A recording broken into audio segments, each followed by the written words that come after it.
e com a paz que vem da parte dele mesmo. Amém. Meus amados, vamos abrir as nossas Bíblias em 1 Tessalonicenses. Hoje nós vamos começar uma exposição a esta carta. Primeira carta de Paulo aos Tessalonicenses. Tendo acabado a exposição aos Romanos, nós vamos iniciar hoje a exposição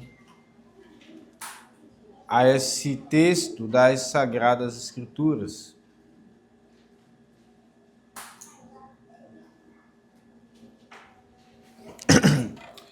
Eu lerei versos 1 a 5 do capítulo 1, mas hoje nós dividimos aqui esse sermão em duas partes. Então, iremos pregar até o início do verso número 2. Quando Paulo diz aqui, damos sempre graças a Deus por todos vós. E pregaremos então o restante até o verso 5 na próxima ocasião, se Deus nos permitir. Peço que os irmãos acompanhem então o que diz a palavra do Senhor. Assim está escrito. Paulo, Silvano e Timóteo, a igreja dos Tessalonicenses, em Deus Pai e no Senhor Jesus Cristo, graça e paz a vós outros. Damos sempre graças a Deus por todos vós, mencionando-vos em nossas orações e, sem cessar, recordando-nos diante do nosso Deus e Pai da operosidade da vossa fé, da abnegação do vosso amor e da firmeza da vossa esperança em nosso Senhor Jesus Cristo, reconhecendo, irmãos, amados de Deus, a vossa eleição. Porque o nosso Evangelho não chegou até vós tão somente em palavra, mas, sobretudo, em poder, no Espírito Santo e em plena convicção, assim como sabeis ter tido nosso prosseguimento entre vós e por amor de vós. Amém. Vamos mais uma vez orar, irmãos. Maravilhoso Deus, Deus da história do povo, do seu povo. Deus que faz o seu povo se congregar ao longo dos anos, das eras. Deus que faz com que não só o povo do Senhor, de uma forma geral, experimente a obra maravilhosa do Teu Espírito, que aplica a obra de Cristo, mas o Senhor também faz isso em igrejas locais, o Senhor envolve irmãos. E nós te damos graças, ó Deus, graças pela igreja. E pedimos que o Senhor nos ensine a sermos gratos pela igreja, mais gratos pela igreja. Que o Senhor fale conosco, não somente hoje, mas ao longo de toda a exposição dessa carta de 1 Timóteo, 1 de Paulo aos Tessalonicenses. Carta rica, carta que traz, ó Deus, ensinos profundos, ensinos encorajadores para o povo do Senhor. Que o Senhor nos encoraje e nos santifique ao longo dessas exposições que hoje se iniciam.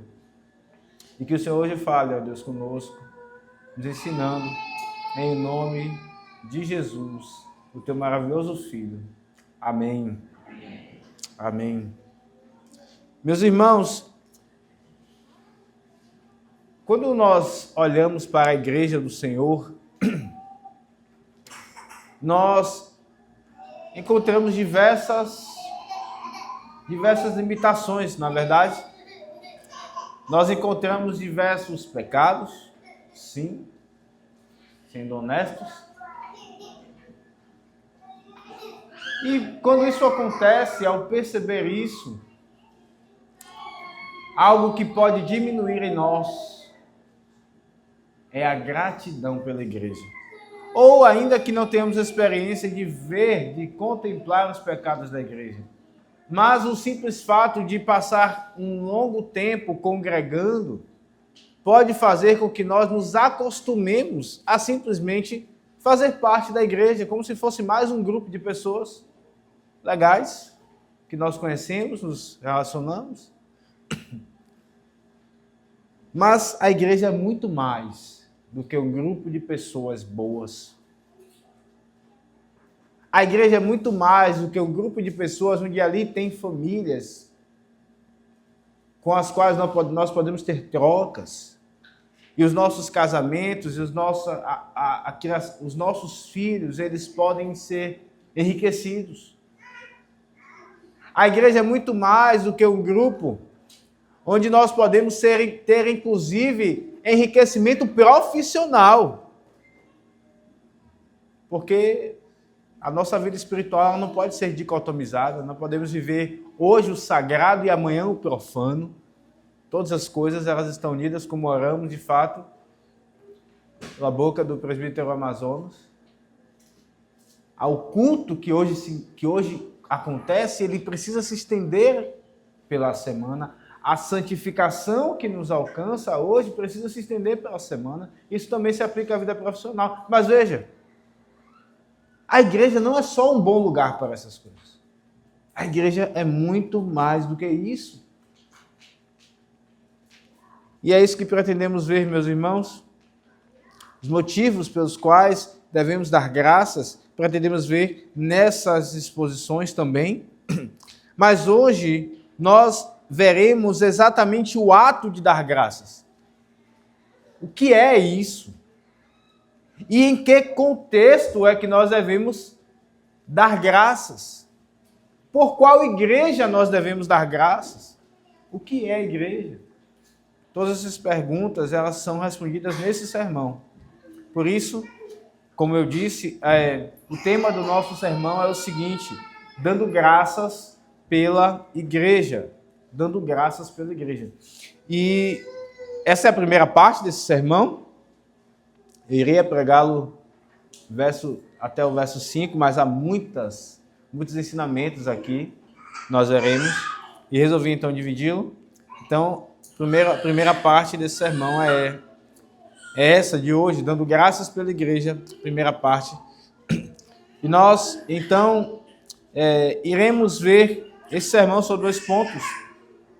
Em primeiro lugar, a abertura da carta, como é comum ao apóstolo Paulo, a abertura da carta, assim intitulei o primeiro ponto. E em segundo lugar, ações de graças. Primeiro ponto, a abertura da carta, em segundo lugar, ações de graças. Veja o verso número 1, o que está escrito.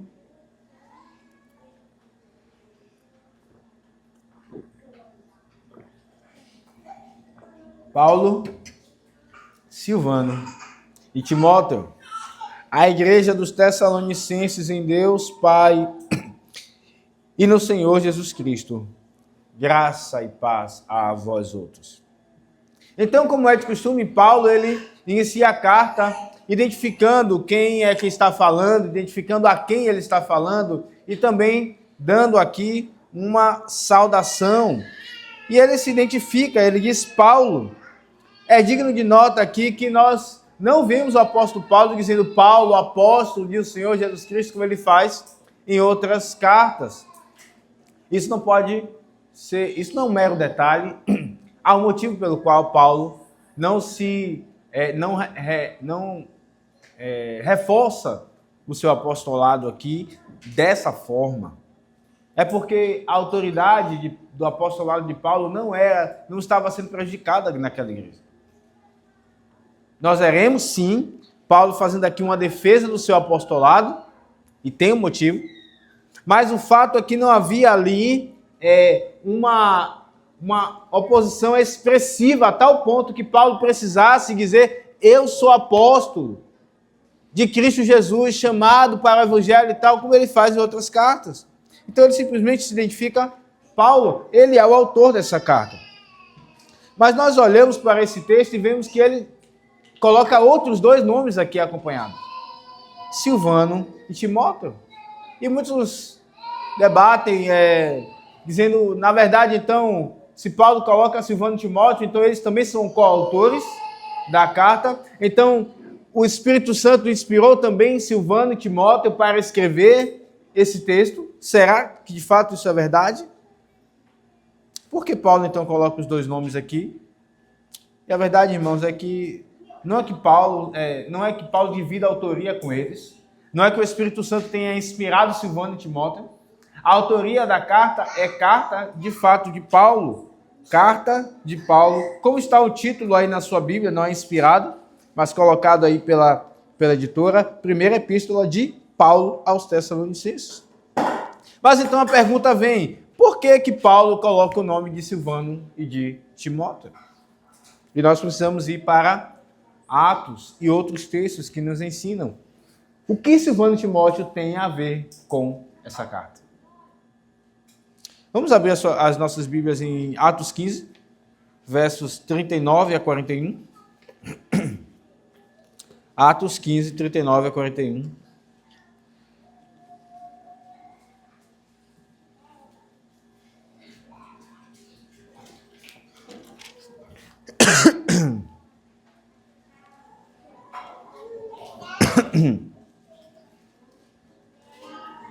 Atos 15, 39, versos 39 a 41. É aqui que Silvano ele começa a viajar com o apóstolo Paulo.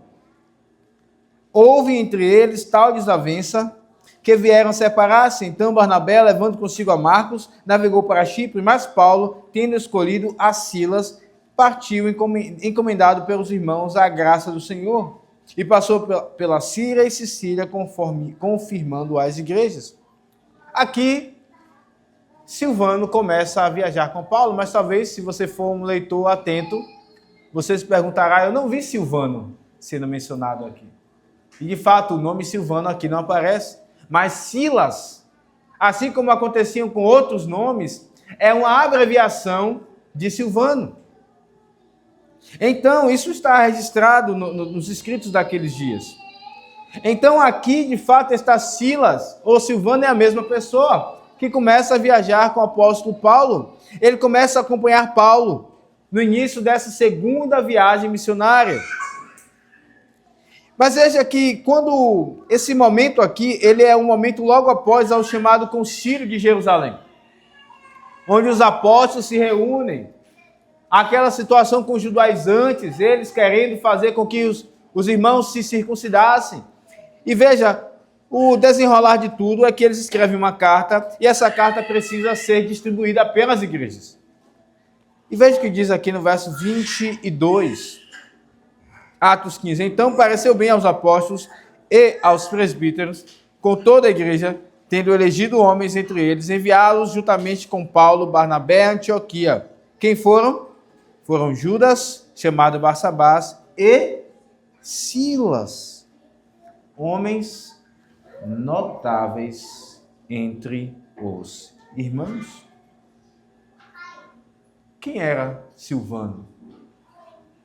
Silvano, à vista até mesmo dos próprios apóstolos e autoridades da igreja do Senhor naqueles dias, era um homem notável, um obreiro, um pastor notável, um homem de ensino teológico, a ponto de estar ali no meio daquele concílio, onde as autoridades se reuniam. Homem de plantações de igreja, porque ele segue com Paulo, eles vão para as cidades e Silas está com ele. É por isso que Silvano aparece nessa carta. E nós olhamos, meus irmãos, para Atos capítulo 17. Atos 17. E quem está com o apóstolo Paulo? Veja, Atos 17, verso 1. Tendo passado por Anfípolis e Apolônia, cidades ali próximas de Tessalônica, chegaram a Tessalônica, onde havia uma sinagoga de judeus. Paulo, segundo seu costume, foi procurá-los e por 3 sábados arrazoou com eles acerca das Escrituras, expondo e demonstrando ter sido necessário que o Cristo padecesse e ressurgisse dentre os mortos. E este, dizia ele, é o Cristo, Jesus, que eu vos anuncio. Alguns deles foram persuadidos e unidos a Paulo e a Silas. Silas, ou Silvano, estava com Paulo anunciando o evangelho ali em Tessalônica, lidando com esse desafio de ter os judeus contrapondo, ameaçando. Alguns foram persuadidos, ou seja, foram convencidos pelo evangelho, se juntaram a Paulo, Silas, bem como numerosa multidão de gregos piedosos e muitas distintas mulheres. Os judeus, porém, movidos de inveja, trazendo consigo alguns homens maus dentre a malandragem, juntaram a turba, alvoroçaram a cidade e assaltando a casa de Jason, que por sinal era parente de Paulo, ele diz isso lá em Romanos 16. A casa de Jason, procuravam trazê-los para o meio do povo. Trazer quem? Paulo e Silas. Eles não acharam. E arrastaram Jason e alguns irmãos perante as autoridades, clamando: esses têm transtornado o mundo. Esses que têm transtornado o mundo chegaram também aqui, os quais Jason hospedou. Todos estes procedem contra os decretos de César, afirmando ser Jesus outro rei. Tanto a multidão como as autoridades ficaram agitadas ao ouvir essas palavras, contudo soltaram Jason e os mais, após terem recebido deles a fiança estipulada. Essa é a história, irmãos. Como surgiu a igreja de Tessalônica? Por que Silvano está aqui sendo mencionado? Porque ele estava na fundação desta igreja. Quando Paulo escreve, provavelmente de Corinto, para Tessalônica, e ele coloca Silvano, os irmãos lembrariam de Silas, Silvano, enfim. Por isso é que Paulo coloca o nome aqui dele.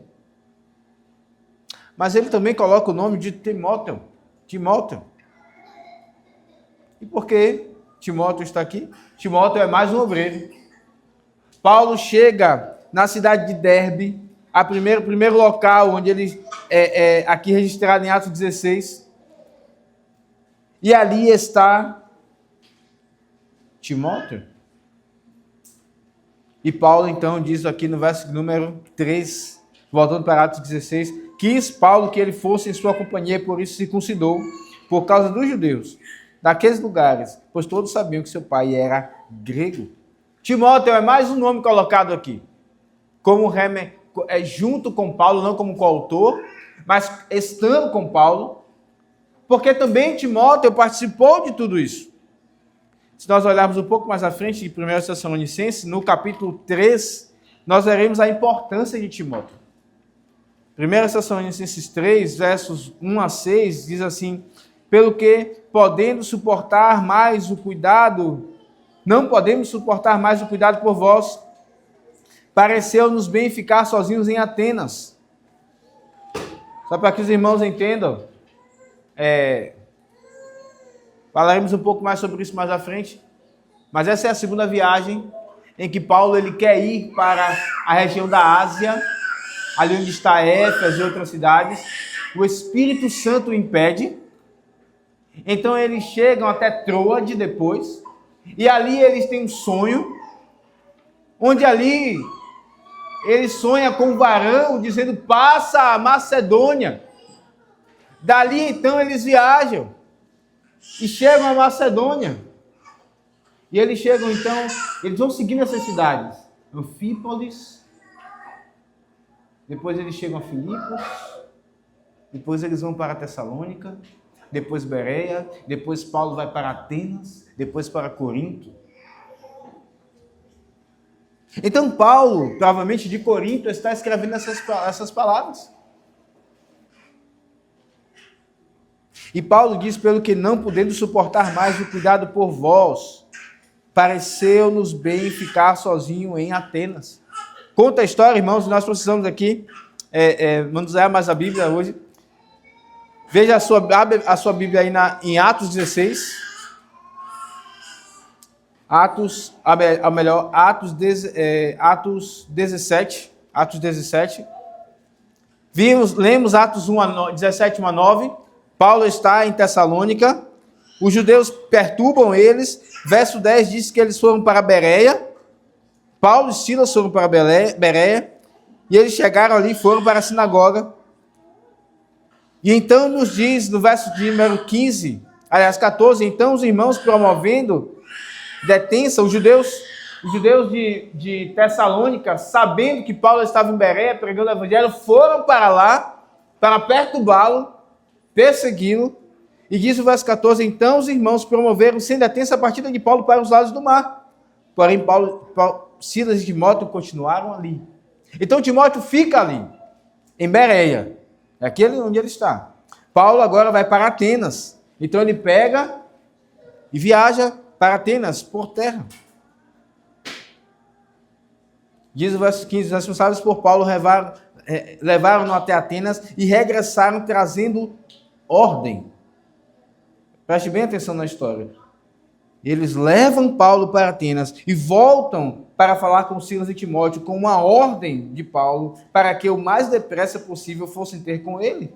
E onde é que Silas e Timóteo encontram Paulo? Atos 18. Veja, verso 5.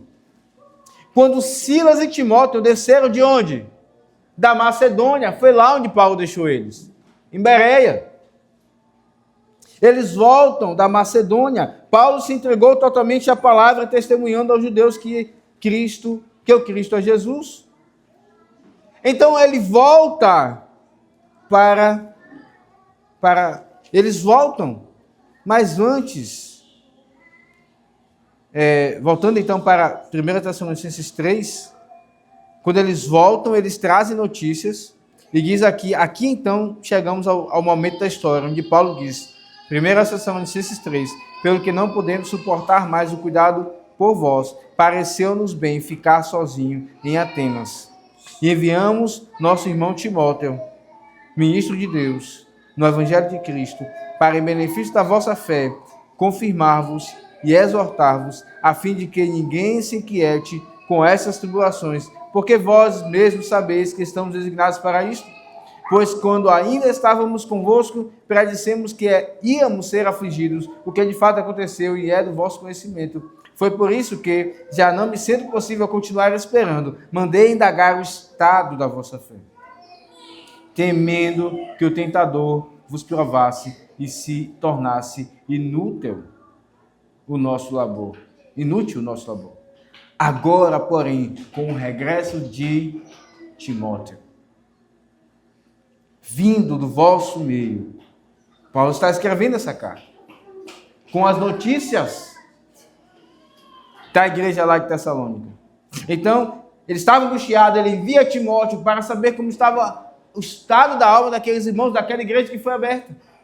E Timóteo volta. Ele diz agora, porém, com o regresso de Timóteo, vindo do vosso meio, trazendo-nos boas notícias da vossa fé e do vosso amor, e ainda de que sempre guardais grata lembrança de nós, desejando muito ver-nos, como aliás também nós a vós outros. Aí então ele diz, está consolado, e ele dá ação de graças. Perceba por que Timóteo está sendo mencionado.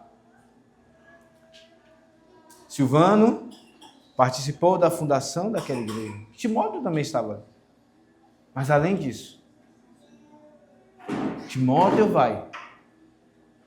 E talvez Silvano tenha ido, Paulo não menciona o nome dele. E Timóteo vai. Porque ali havia uma preocupação não apenas com ter almas, novas almas para Cristo.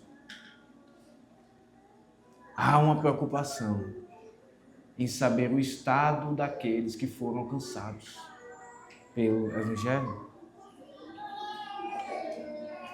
Veja quem está falando, Paulo está falando. Mas ele diz, eu estou aqui com Silvano, que está do meu lado. Timóteo, vocês lembram deles? E quando ele cita então esses irmãos, ele tem dois propósitos. Um deles é a unidade.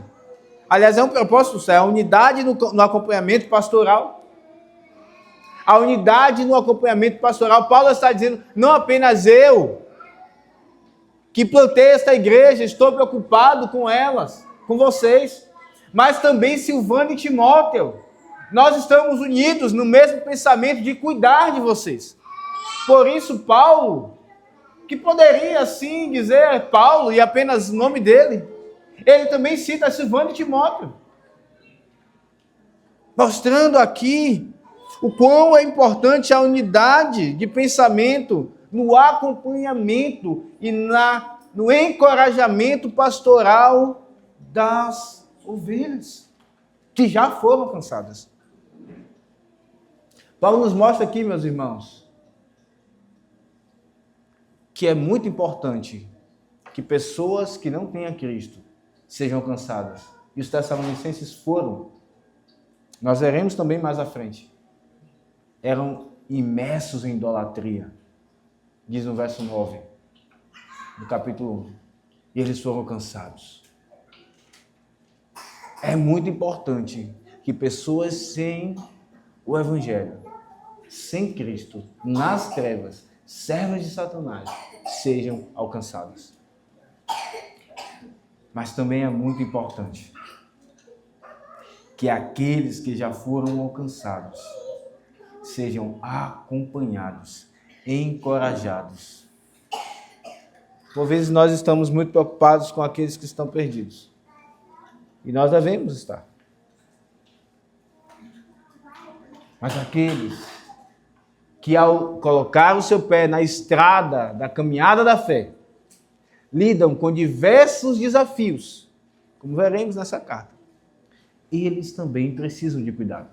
Não só os novos, aqueles que estão ali ouvindo o Evangelho, e talvez o Senhor esteja começando a obra na vida deles, mas também aqueles que já estão claramente no Evangelho. Eles precisam de acompanhamento, de encorajamento, de instrução, de apoio, de exortação, de repreensão, de cuidado, de atenção pastoral. É por isso que Paulo menciona não só o nome dele. Ele diz Paulo, Silvano e Timóteo. Ele está dizendo, nós compartilhamos de uma unidade no acompanhamento pastoral de vocês, meus irmãos, da igreja em Tessalônica. Presbíteros, como esse texto nos ensina, cada um de nós somos seres únicos. Ninguém pensa, em certo sentido, ninguém pensa igual ao outro. Nós olhamos para filhos que são criados pelos mesmos pais, mesmas mães, na mesma casa, e vemos a diferença que há entre eles. Quanto mais pessoas que crescem, têm as suas histórias, e no determinado tempo o Senhor os une numa igreja local, com suas mentes já formadas, para pastorear o rebanho. Quanta diferença há, então, de pensamento? Por outro lado, o que vemos aqui no exemplo do apóstolo Paulo, quando ele cita Paulo, Silvano e Timóteo, e ele é o apóstolo, ele poderia dizer apenas Paulo, é que os presbíteros precisam gozar de uma unidade de pensamento no pastoreio, precisam cultivar uma unidade de pensamento no pastoreio das ovelhas. E como esse texto então nos ensina a envolver inclusive as nossas famílias nisso, porque presbítero algum pastoreia sem o apoio da sua casa. Como esse texto nos ensina no simples fato de Paulo dizer Paulo, Silvano e Timóteo. São todas essas coisas que ele está aqui querendo dizer quando ele cita Silvano e Timóteo. Mas para quem ele está escrevendo, irmãos? A igreja dos Tessalonicenses. Que igreja era essa?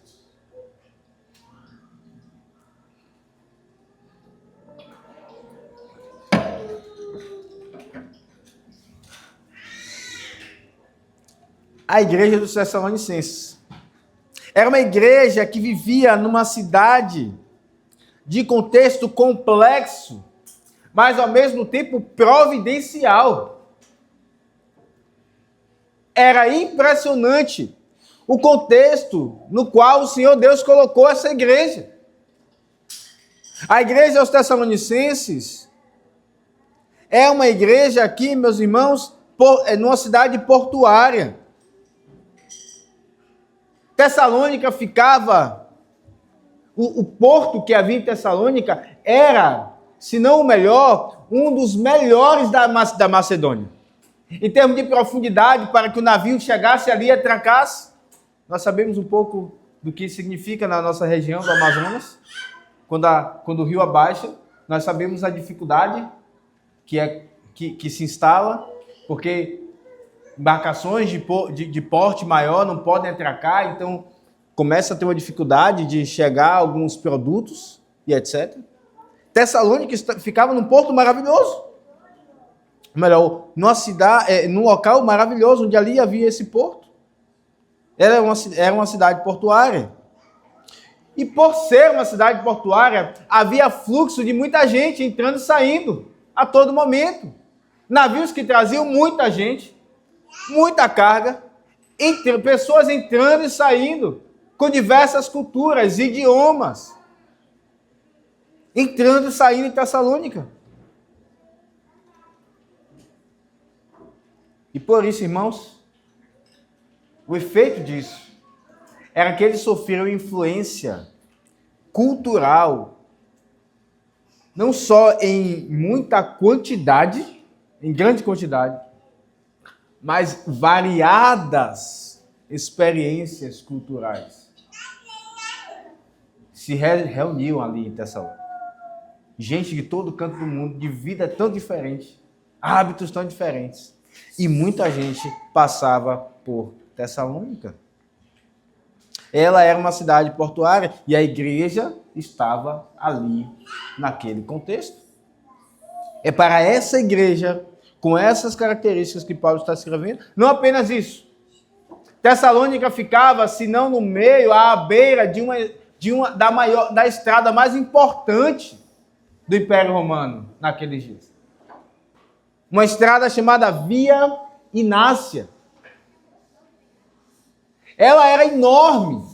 Para que vocês tenham uma ideia, ela ligava o leste ao oeste. Pela Via Inácia, quem está em Tessalônica podia chegar a Roma. Pela Via Inácia, quem estava em Tessalônica podia chegar a Bizâncio. E nós sabemos o peso cultural que essas duas cidades têm na história. Roma, para o meio jurídico, e um berço de muita cultura, de muito conhecimento. Não precisa assim ser peneirado, mas há muita produção de conhecimento ali. Bizâncio também. Conhecido Império Bizantino. Tinha sede ali em Bizâncio. E Tessalônica, então, estava à beira dessa via construída pelo Império Romano. Veja, os barcos, os navios chegavam ao porto de Tessalônica, atracavam ali, descarregavam suas cargas, e parte dessa carga seguia pela Via Inácia, para o oeste ou para o leste, por estrada. Que localização providencial! A igreja em Tessalônica está nesse contexto. É semelhante, por exemplo, ao Rio de Janeiro hoje, onde tem também ali porto e estrada. A São Luís, que não apenas tem ali porto e estrada, mas também tem ferrovia. Estrada e porto unidos numa cidade. Mas não apenas isso, irmãos. Paulo está escrevendo a uma igreja não apenas que é portuária, não apenas que está à beira da Via Inácia, mas é uma cidade rica. Rica em minerais, ouro, prata. É uma cidade rica quanto ao bioma, ou seja, a fauna e a flora juntos ali, a parte vegetal com os animais. Ali, em Tessalônica, havia uma riqueza. E nós sabemos que, inclusive, os medicamentos, boa parte deles, vêm de pesquisas da vegetação que Deus criou. Você já deve ter ouvido falar disso. Tudo isso estava reunido em Tessalônica. Um dos poetas daqueles dias fala acerca de Tessalônica, um poeta chamado Antípatro, a segunda maior cidade da Grécia. Na verdade, ele chamava a cidade de mãe da Macedônia. Quando falamos de Macedônia, lembramos de Filipos, não é? Mas Tessalônica era enorme. E enorme não só no tamanho, na populosidade, mas também no peso financeiro e cultural daqueles dias. Hoje ainda existe Tessalônica. Coloque depois aí no Google. É a segunda maior cidade da Grécia. É para irmãos que estavam naquela igreja, naquela cidade que Paulo está escrevendo. Irmãos, talvez vocês fiquem perguntando, mas pastor, por que o senhor está trazendo todas essas informações? O que é que isso tem a ver? O que isso edifica? Irmãos, onde nós moramos? Manaus. Apesar de Manaus ser desprezada por muitos em nosso país, Manaus, ela é muito semelhante a Tessalônica. Há um fluxo de pessoas muito grande em Manaus. Nós sabemos disso. Barcos passam, pessoas, inclusive venezuelanos, entram pela fronteira e passam por Manaus. Ou ficam em Manaus, como já tivemos irmãos aqui de lá, ou passam por Manaus e vão seguindo. Pessoas de todo canto passam por Manaus, seja por barco, seja por estrada. Embora a estrada não seja lá tão boa, a depender de onde veio ou para onde vai. Mas passa. Muita gente passa por Manaus e quando passa, deixa a sua cultura. Se você observar, olhando a população de Manaus, muita gente é do Ceará, é da Paraíba, é de todo canto do país, até de fora do país. Todas essas culturas, elas estão reunidas em Manaus. Manaus também é uma cidade rica, riquíssima. E quando eu digo Manaus, eu também estou me referindo à região, ao envolto de Manaus, a Amazônia. Riquíssima. Não é à toa que nós vemos aqui e acolá alguma notícia sobre o presidente da França vindo para a Amazônia, se fazendo de amigo. O que eles querem? Estados Unidos também, não nos enganemos. O que eles querem, China, o que eles querem é a riqueza que muitos desprezam na Amazônia. E que dá poder de guerra, dá poder para curar doenças e muitas outras coisas, tecnologia e etc. Manaus também é uma cidade rica. A região, irmãos, ao envolto, há produção de garimpo.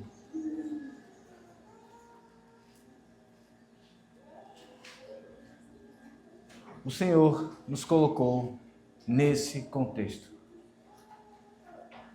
E como é que nós influenciamos a cidade de Manaus? Veja, Paulo, essa carta, ela serve para todo o povo de Deus. Ela poderia muito bem ser uma carta geral. Mas ela não é apenas uma carta para o povo de Deus. Ele diz a igreja dos Tessalonicenses. Isso nos mostra que a igreja também, ainda que ela tenha o seu aspecto universal, ela também tem o seu aspecto local. E como é que você, meu irmão e minha irmã, jovens, como é que vocês salgam esta cidade? Ou você só está ali figurando? Ou você só vai bater o ponto quando você trabalha e não quer saber de nada, não quer saber daquela pessoa que não tem nada com Deus, não quer saber daquela repartição que é bagunçada, que é improdutiva. Se é uma repartição pública, que é uma repartição ali, que está só sugando dinheiro da população e não é inútil, como há muitas. Ou se é privado, está ali envolvido com algum esquema político, financeiro, e você só fecha os olhos e diz, não, eu estou trabalhando, não tenho nada a ver com isso. Deus nos colocou, meus irmãos, em locais estratégicos, para ali sermos sal e luz. Deus nos colocou em nichos familiares que refletem toda essa cultura para sermos sal e luz. O que estamos fazendo? O que sai das nossas bocas? Como é que o pecado dessa cidade, qual é o efeito que ele traz a nós? Olhamos para a vida de Ló e diz que ele atormentava a sua alma justa. Verdade que Ló ali ele deveria ter sido muito mais influente em Sodoma e Gomorra.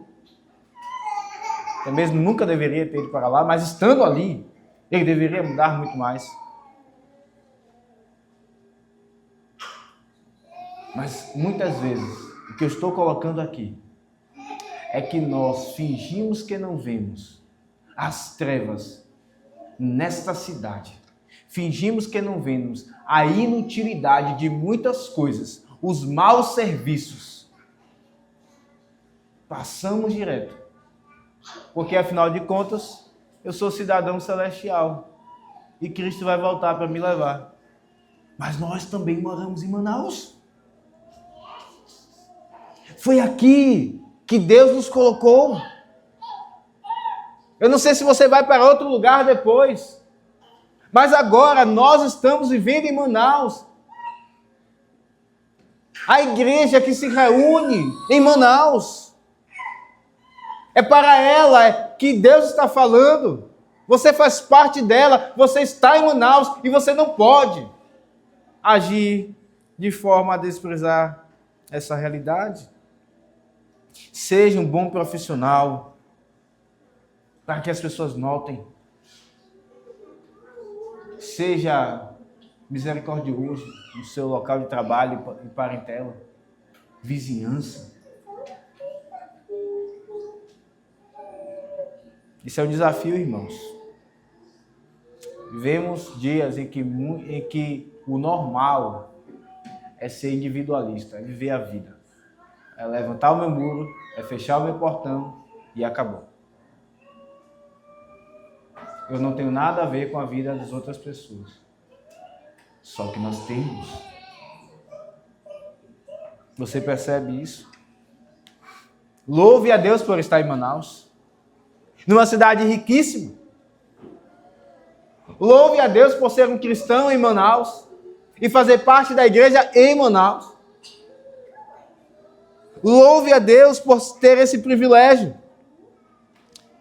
E seja sal e luz.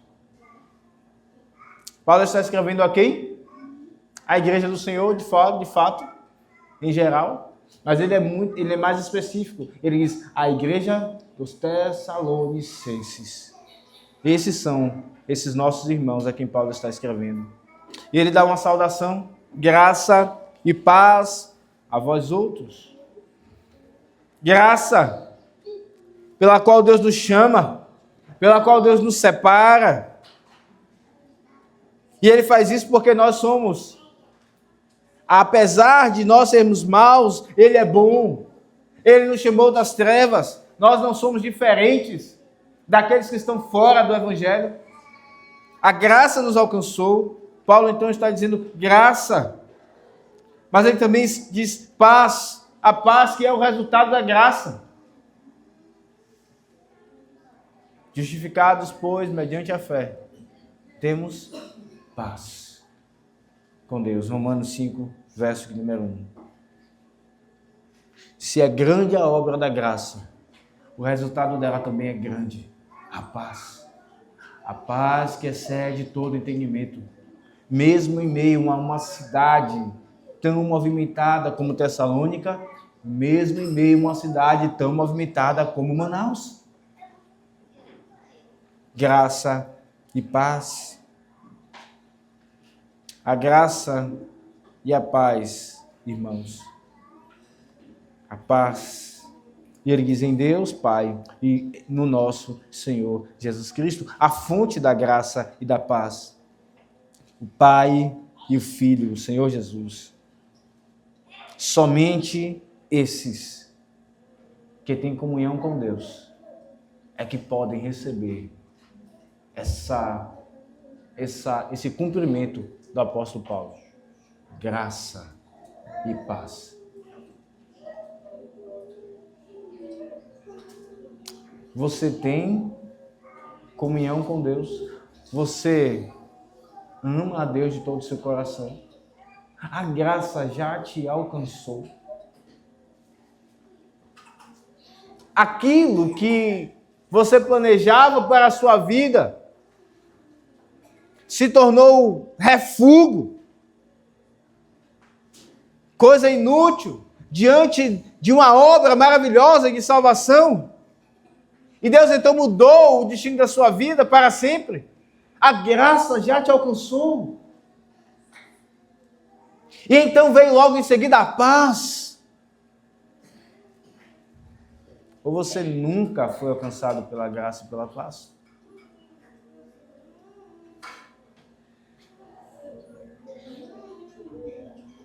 A sua vida irá mostrar isso, como veremos aqui nessa carta.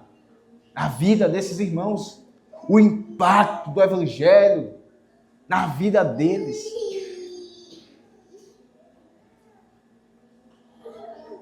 Mas é verdade, irmãos, que crentes também têm lutas e por vezes eles não estão em paz, ainda que eles estejam no estado da paz. Naqueles momentos, eles podem não estar em paz, em tranquilidade. Eu quero dizer a você, meu irmão e minha irmã, que Cristo, o Deus homem, o simples filho do carpinteiro, é dele que vem e é por meio dele que flui a graça e a paz, não só aquela do início da sua vida cristã, mas ela continua acompanhando, como Paulo está escrevendo aqui, com o objetivo de cuidar, de acompanhar pastoralmente esses irmãos. Ainda assim, cada dia de nossas vidas nós precisamos da graça e da paz do Senhor. E Ele dispensa, sem ser mesquinho. Por isso, assim como pode parecer simples para você olhar para a abertura dessa carta e dizer graça e paz a vós outros, por que Paulo não escreve mais coisas? Está muito simples. Sim, é simples, assim como olharam para Cristo, olharam para Ele de cima a baixo e desprezaram. Não é este o filho de José e de Maria, o filho do carpinteiro? Mas ali estava o Deus homem, a salvação, a alegria, que pode nos fazer ter paz mesmo em meio às tempestades da vida. Portanto, todas as vezes que você estiver em desespero, em agonia, a sua paz, lembre-se, está em Cristo. Busque-o em oração e confie nele. O Espírito Santo aplicará a graça e a paz. Irmãos, esta é a saudação. Ou melhor, esta é a abertura da carta, primeiro ponto. E passamos ao segundo ponto. do nosso sermão. Verso de número 2, diz o apóstolo Paulo: damos sempre graças a Deus por todos vós.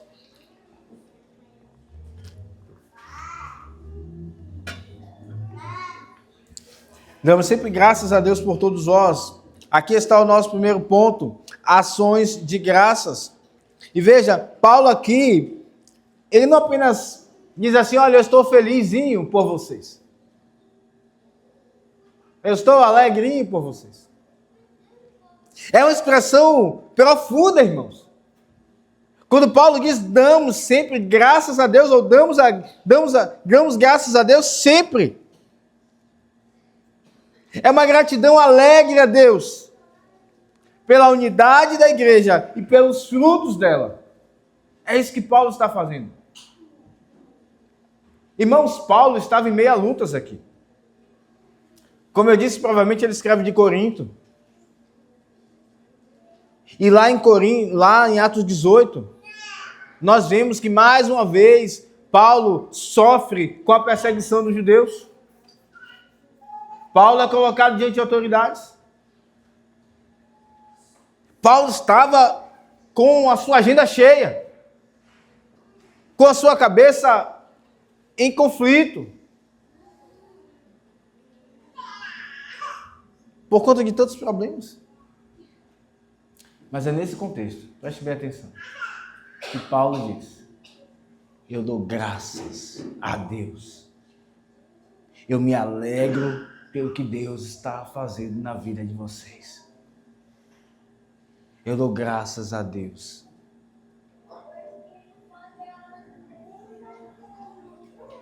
Muito maior do que Paulo foi o Senhor Jesus Cristo, que foi grato pela refeição que simbolizou o seu próprio sofrimento.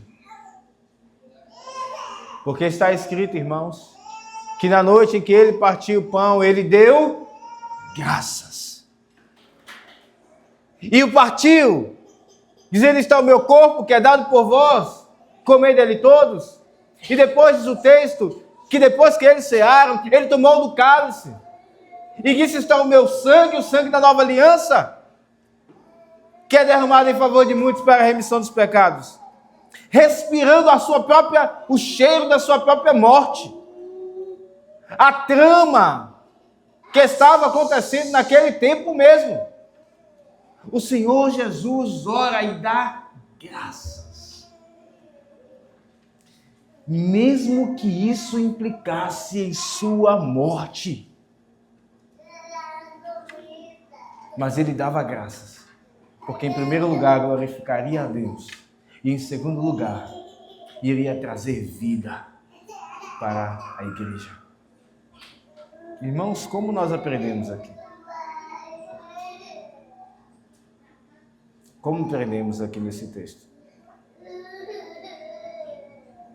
Quando estamos cheios de tantas coisas, compromissos, sofrimentos, perseguições. Por vezes nós não temos tempo para dar graças, para olhar para a vida dos nossos irmãos e dar graças por aquilo que Deus tem feito na vida deles. Nos alegrar com eles.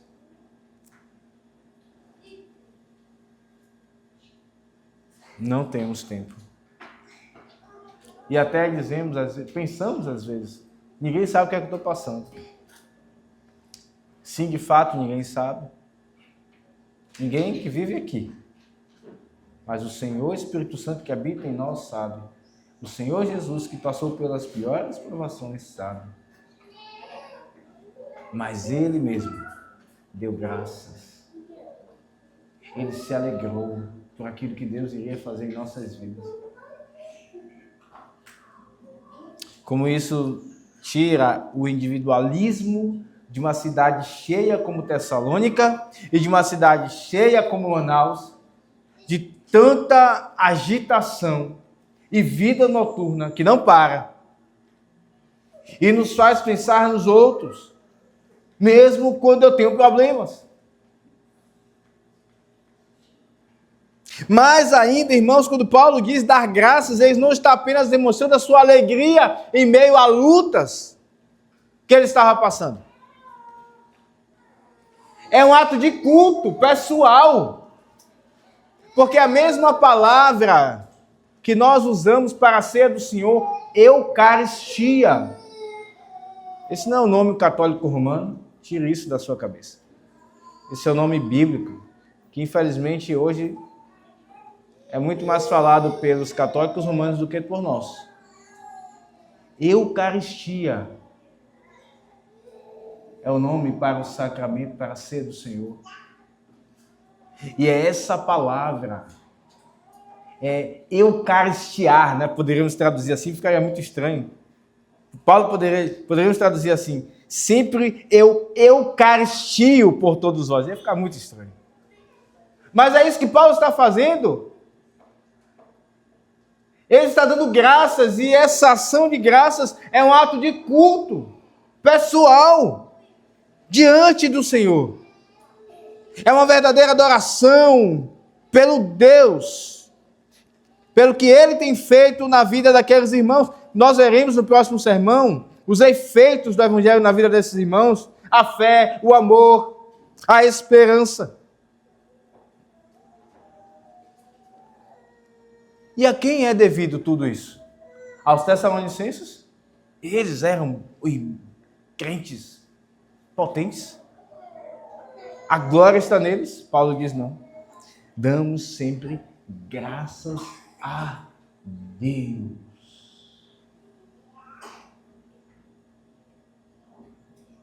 A Deus. Pelo crescimento da santificação na vida de vocês. Ele é impressionante, como Paulo vai falar um pouco mais após nessa carta. Mas ele já se adianta, antes de falar dos frutos, ele diz, eu dou graças a Deus. Eu sei que é Deus que está fazendo isso na vida de vocês. Ele não exalta os Tessalonicenses. Irmãos, como nós, aqueles que são de fato crentes,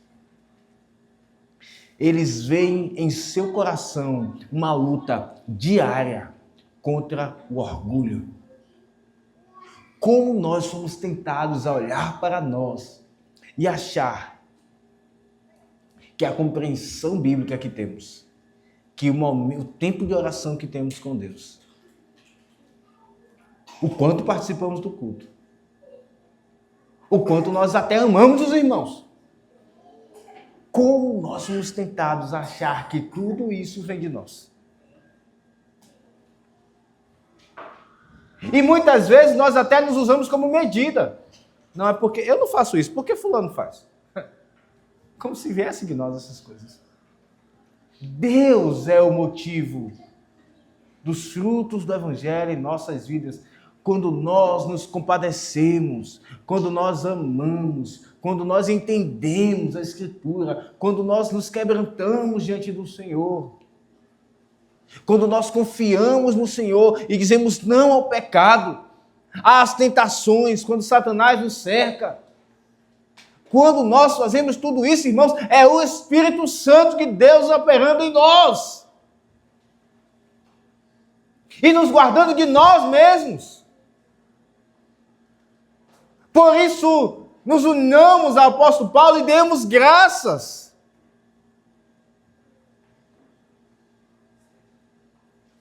Porque muitos saem do meio da igreja e se entregam a vidas terríveis. Mas o Senhor nos mantém.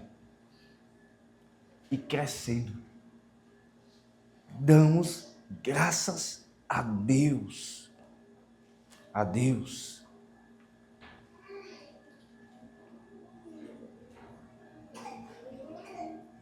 Por quem? Por todos vós. Por todos vós. A santificação. Preste bem atenção nisso. Nós estamos acabando. A santificação, ela flui e ela acontece não só num contexto de vida individual, de busca pessoal com Deus. Isso também é necessário, essencial. Familiar, inclusive. Mas a santificação, ela acontece também num contexto de igreja local. Não existe santificação saudável. Se é que existe essa expressão, toda santificação é saudável.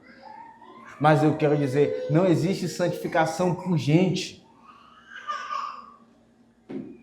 sem o contexto da igreja local.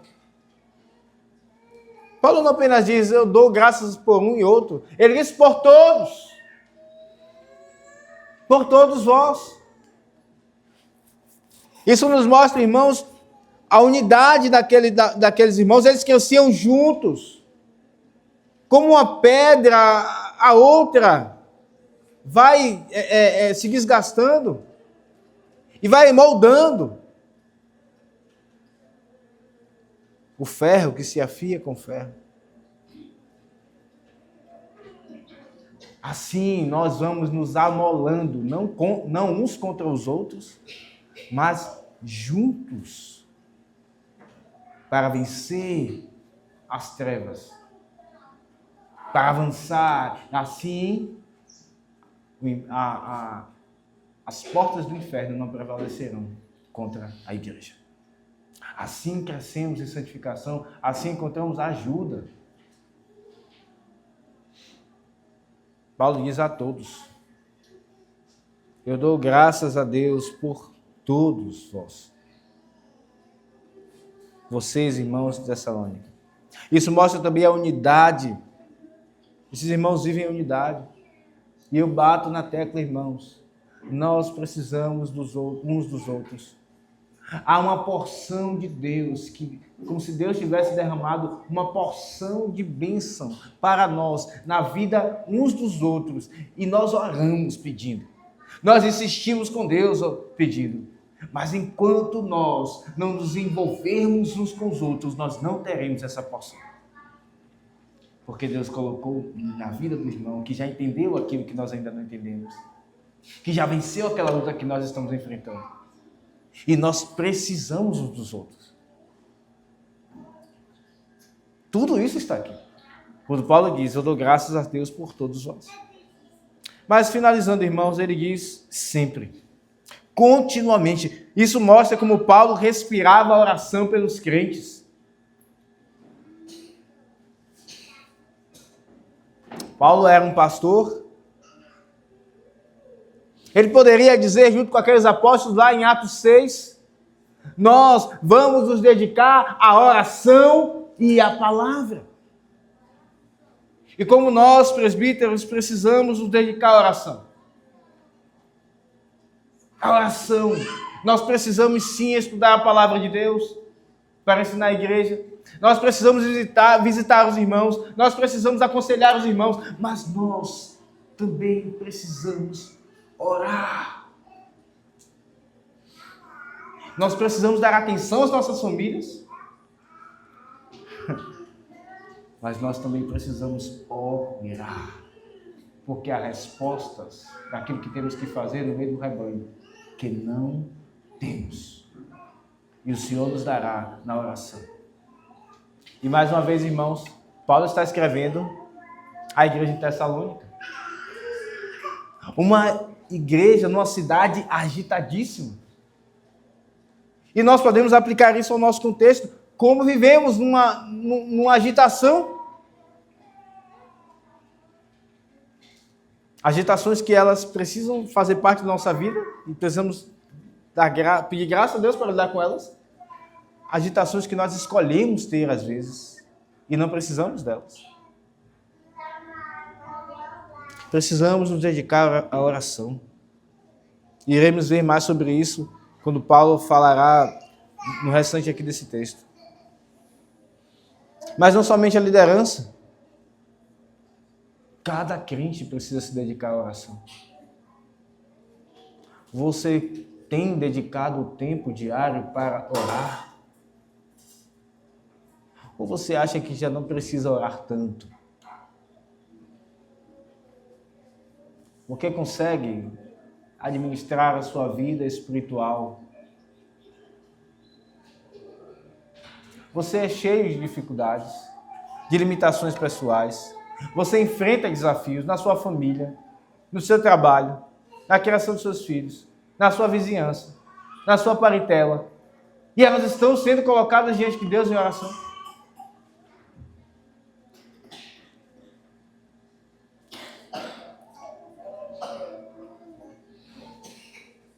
Mais do que isso, você vai a Deus para agradecer, porque é isso que Paulo está fazendo. Dando graças. Você agradece a Deus em oração. Você louva a Deus por aquilo que Ele tem feito na sua vida e na vida dos seus irmãos. Eu não estou falando. Paulo não está falando dele. Quando ele vai em oração, ele está dizendo: damos sempre graças a Deus por todos vós.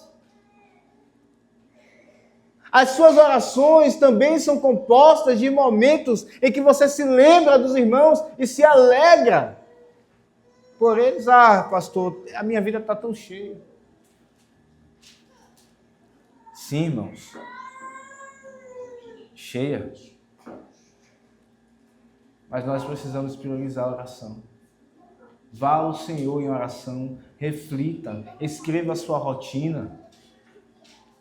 Peça ajuda à sua esposa, ao seu marido, converse com sua família, busque ajuda de amigos, pastores na igreja.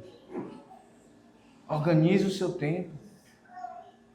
Mas você não pode dizer: eu não tenho tempo. Na verdade, a expressão é: eu não priorizo a oração. Porque tempo nós temos? Temos 24 horas, as mesmas 24 horas da vida do dia do apóstolo Paulo, que está dizendo aqui: damos sempre graças a Deus por todos nós. Sempre. Sempre. Paulo respirava orar pela igreja. Muito mais do que Paulo, irmãos, o Senhor Jesus orava. Ele respirava, e o que mais me impacta na vida do Senhor Jesus Cristo quanto à oração é que ele não tinha pecado para pedir perdão. Você já pensou nisso? Olha para a nossa oração. E muitas vezes nós temos que dizer: Senhor, me perdoe porque eu fiz isso, porque eu fiz... Boa parte da nossa oração é pedindo perdão. E sim, temos que pedir perdão. Mas e a oração de Cristo? Não tinha pedido de perdão porque ele não pecava. Mas lá estava ele de madrugada orando, e o discípulo dizendo: Mestre, vamos.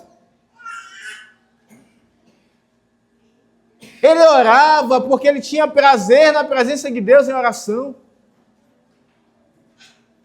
Ele tinha prazer de estar com o Pai. Ah, irmãos, como precisamos aprender com o Senhor Jesus Cristo quanto à oração. Como esse texto nos ensina, nós acabamos aqui por hoje. Nós vimos a abertura da carta. Paulo aqui não apenas menciona o seu próprio nome, mas Silvano e Timóteo, obreiros importantes para aquela igreja, para a fundação dela, para a manutenção do acompanhamento pastoral, mostrando aqui unidade de pensamento no acompanhamento pastoral daqueles irmãos. Paulo fala à igreja aos Tessalonicenses, dos Tessalonicenses, lembrando do contexto no qual aquela igreja estava envolvida. Uma cidade cheia de gente, de cultura diferente, de riqueza. Isso nos lembra Manaus. Uma igreja que mudava aquela cidade, que não estava apenas ali apaisando, figurando. Paulo diz graça e paz, a simples saudação aqui, que nos lembra o Senhor Jesus Cristo, por quem temos graça e paz, não só na regeneração, mas na vida cristã. Elas vêm de Deus Pai, do Senhor Jesus. E agora acabamos o segundo ponto, como vimos aqui, ações de graças.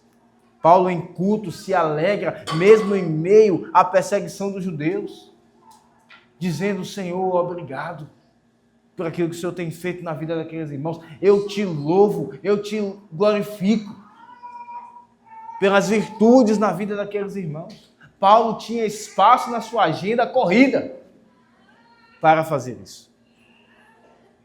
E ele imitava o Senhor Jesus Cristo, que respirava oração pelos irmãos, pela igreja, que é unida.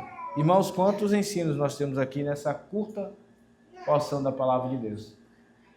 Que você leve esse ensino com você, que essa carta ela mude as nossas vidas. Vida, inclusive, o nosso congregar e a nossa vida pessoal durante a semana. Que Deus nos abençoe. Amém. Vamos ficar de pé.